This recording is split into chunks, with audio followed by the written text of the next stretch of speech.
दोस्तों, आज हम आपको एक भारतीय लड़के का ऐसा सच्चा वाकया बताने वाले हैं जिसमें एक भारतीय लड़का काम करने के लिए सऊदी अरब जाता है और वहां पर जाकर एक सऊदी कफील के घर में खूब मन लगाकर काम करता है और खूब पैसा भी कमाता है। लेकिन फिर जब उसका वापस आने का टाइम हो गया तो उसके कफील की बीवी ने इल्जाम लगा दिया कि इसने मेरे साथ में जबरदस्ती की है, यानी कि इस भारतीय लड़के ने मेरा रेप किया है।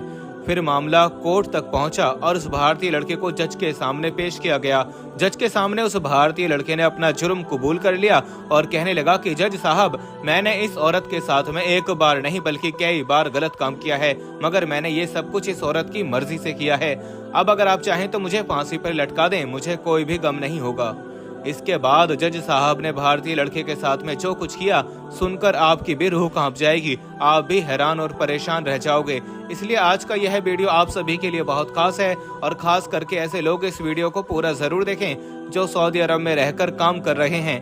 और आप सबसे गुजारिश है कि आप इस वीडियो को लाइक करें या ना करें, मगर मेहरबानी करके इसे शेयर जरूर कर दें ताकि और भी लोगों के पास में ये वीडियो पहुंच जाए। तो चलिए दोस्तों, शुरू करते हैं। दोस्तों, वीडियो में आगे बढ़ने से पहले हम आपको यही बताना चाहते हैं कि शुगर एक ऐसी बीमारी है जो आजकल ज्यादातर लोगों में देखी जा रही है। इसलिए हम आपके लिए अफ्रीका की जड़ी बूटियों से बनी एक ऐसी दवाई लेकर आए हैं जिससे आपकी शुगर की बीमारी बिल्कुल जड़ से खत्म हो जाएगी। मर्दाना कमजोरी और धात के मरीजों के लिए भी हमारे पास बहुत ही कामयाब दवाई मौजूद है, जिसको अगर आप एक बार इस्तेमाल कर लोगे तो इंशाल्लाह अपनी दुआओं में हमेशा याद रखोगे। सिर्फ एक ही महीने ये दवाई खानी होती है। इस नंबर पर एड्रेस व्हाट्सएप करके आप दवाई ऑर्डर कर सकते हैं या फिर आप कॉल करके अपना ऑर्डर लिखवा सकते हैं। दोस्तों, आज हम आपको जिस लड़के की सच्ची कहानी बताने जा रहे हैं उस लड़के का नाम महराज आलम है और वो राजस्थान अजमेर के पास ही एक गांव है, वहां का रहने वाला है। महराज आलम की कहानी ये है कि जब उसकी शादी हुई तो उसकी बीवी ने उसे पसंद नहीं किया। उसकी बीवी का कहना था कि महराज आलम नामर्द है, इसलिए वो उसके साथ में नहीं रह सकती है। और फिर आखिरकार दोनों मियाँ बीवी में इस बात को लेकर तलाक हो गया। इसके बाद जैसे तैसे करके महराज आलम ने अपने आप को संभाला, लेकिन इसके साथ ही वो सोचने लगा कि अब वो यहाँ पर नहीं रहेगा, क्योंकि अब अगर वो यहाँ पर रहेगा तो लोग उसे नामर्द नामर्द कहकर पुकारेंगे, लोग उसे ताना देंगे। इसलिए अब वो सऊदी अरब में जाएगा और 2-4 साल वहीं पर रहेगा और फिर जब यहाँ पर सब कुछ नॉर्मल हो जाएगा, लोग इस बात को भूल जाएंगे, तभी वो यहाँ पर वापस आएगा। इसलिए अब एक तरफ महराज आलम सऊदी जाने की कोशिश कर रहा था और दूसरी तरफ वो एक हकीम से अपना इलाज भी करवा रहा था। हकीम ने उसे कुछ जड़ी बूटियां दी और कहा कि वो इन्हें खाए और 1 महीने के बाद में वो अपना चेकअप करवाए, उसे फर्क महसूस हो जाएगा। अब दोस्तों, महराज आलम एक तरफ उन दवाइयों को खा रहा था और दूसरी तरफ सऊदी जाने की कोशिश करता रहा। ऐसे ही करते करते एक दिन महराज आलम का वीजा भी आ गया और इस तरह से फिर वो सऊदी अरब में पहुंच गया। अब जब वो सऊदी अरब में गया तो उसे वहां पर वो काम मिला ही नहीं जिसके बारे में उसे बताया गया था, बल्कि उसे वहां पर एक जंगल में ले जाया गया जहां पर बहुत सारी भेड़ बकरियां थीं। उन्हें चराने का काम उसे दे दिया गया। 20-20 घंटे तक उससे काम लिया जाता था और बदले में उसे सही से खाना भी नहीं दिया जाता था। बस इसी वजह से वो बहुत ज्यादा परेशान हो गया। इसलिए फिर एक दिन महराज आलम उस अरबी के यहाँ से भाग निकला और अपने एक दोस्त के पास में पहुंच गया और वहां पर जाकर वो गैर कानूनी तरीके से रहने लगा और दूसरे काम की तलाश करने लगा। इसी बीच फिर एक महराज आलम की मुलाकात एक अरबी से हुई जो जानवरों की खरीद फरोख्त का काम करता था। उसके पास में एक गाड़ी भी थी जिसके ड्राइवर की वो तलाश कर रहा था। महराज आलम ने उस अरबी को अपनी सारी मजबूरी बता दी कि वो किस तरह से यहाँ पर आकर फंस गया है। वो ड्राइवरी के लिए यहाँ पर आया था, मगर उसे जंगल में भेड़ बकरियों को चराने का काम दे दिया गया, खाना भी नहीं दिया जाता था। इसलिए वो तंग आकर वहाँ से भाग आया है और अब वो कोई दूसरा काम ढूंढ रहा है। यह सुनकर वो अरबी कहने लगा कि मुझे एक ड्राइवर की ही तलाश थी, तुम मेरे पास में काम करो, मैं तुम्हारा लाइसेंस भी बनवा दूंगा और अच्छी सैलरी भी दूंगा और काम भी कुछ ज्यादा नहीं है। यह सुनकर महराज आलम खुश हो गया और इसके बाद में वो उस अरबी के यहाँ पर काम करने लगा।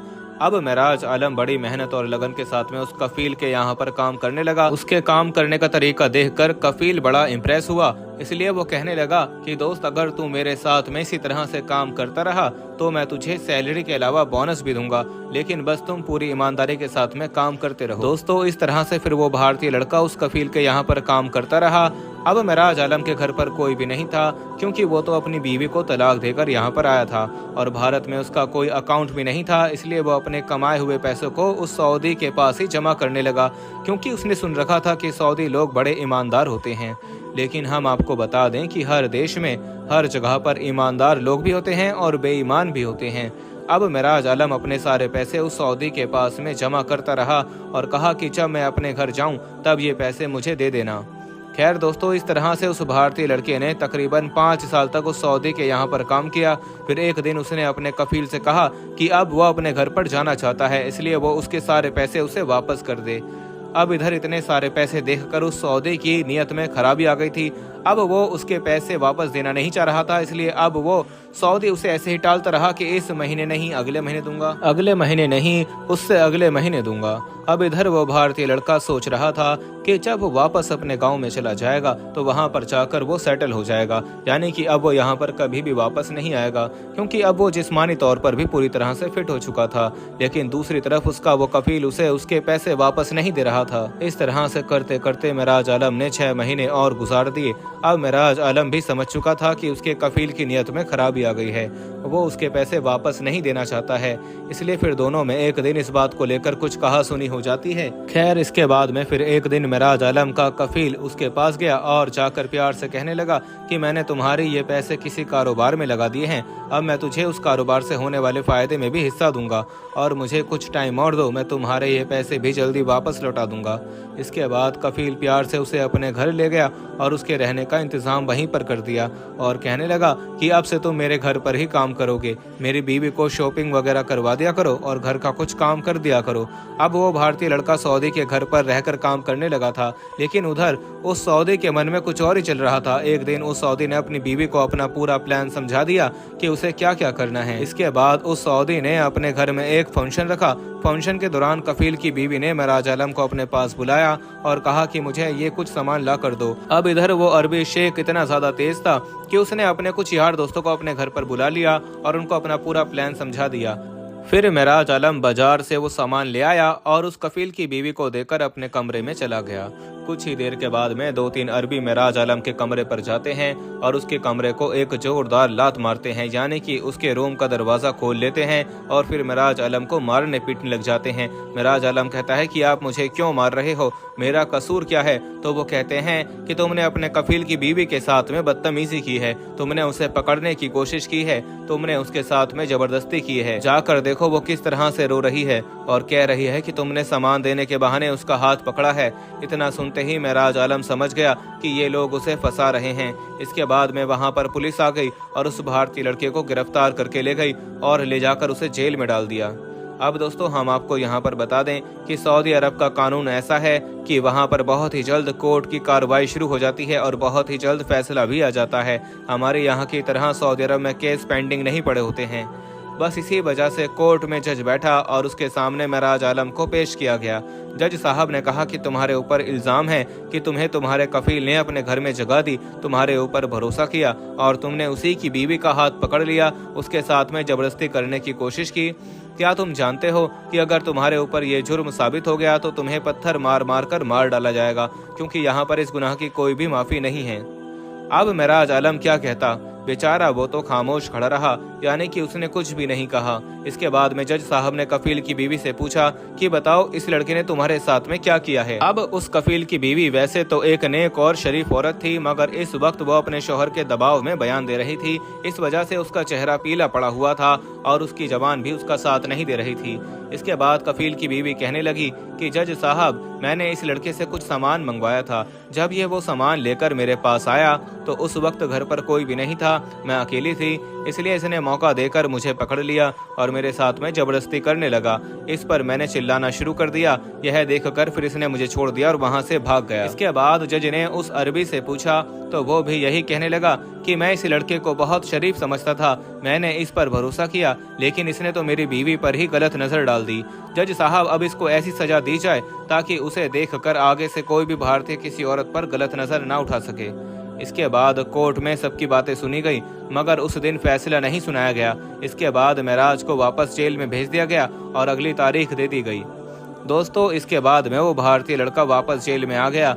जेल में उसकी मुलाकात एक ऐसी कैदी से हुई जो मंझा हुआ खिलाड़ी था। उसने पूछा कि भाई तुमने क्या जुर्म किया है।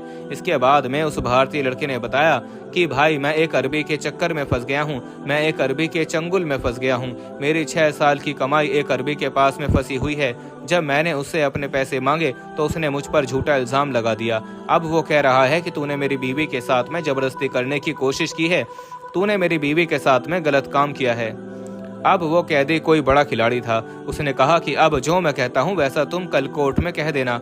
अब तुम्हें सजा तो मिल ही रही है। अगर तुमने ये बात कह दी और अगर ये बात फिट बैठ गई तो फिर तुम्हें सिर्फ सजा ही नहीं होगी बल्कि उस अरबी को सजा मिलेगी और तुम्हें तुम्हारे पैसे भी वापस मिल जाएंगे। उस कैदी की बातों को सुनकर मेराज आलम बड़ा खुश हुआ।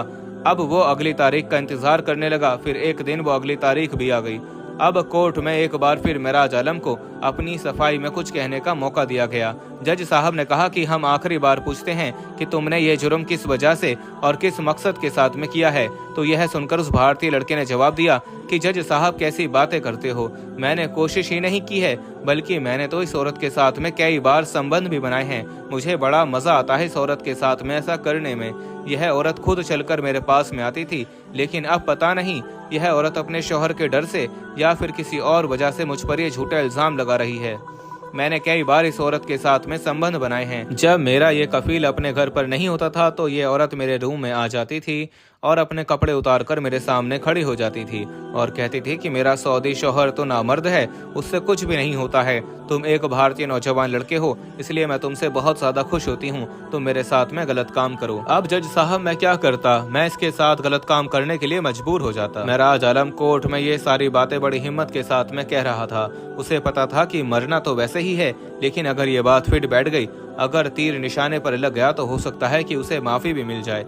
मेराज आलम की इन बातों को सुनकर जज साहब गुस्से से लाल हो गए और कहने लगा कि ऐ लड़का कैसी गंदी बातें कर रहा है। अब दोस्तों कफील की बीवी जो कि एक शरीफ औरत थी, लेकिन वो अपने शौहर के दबाव में इस तरह के बयान दे रही थी। अब उसने जैसे ही मेराज आलम के मुंह से ये बात सुनी तो उसने अपने कानों पर हाथ रख लिए और कहने लगी कि ऐ लड़के, खुदा के वास्ते चुप हो जा और ऐसी बातें मत कहे।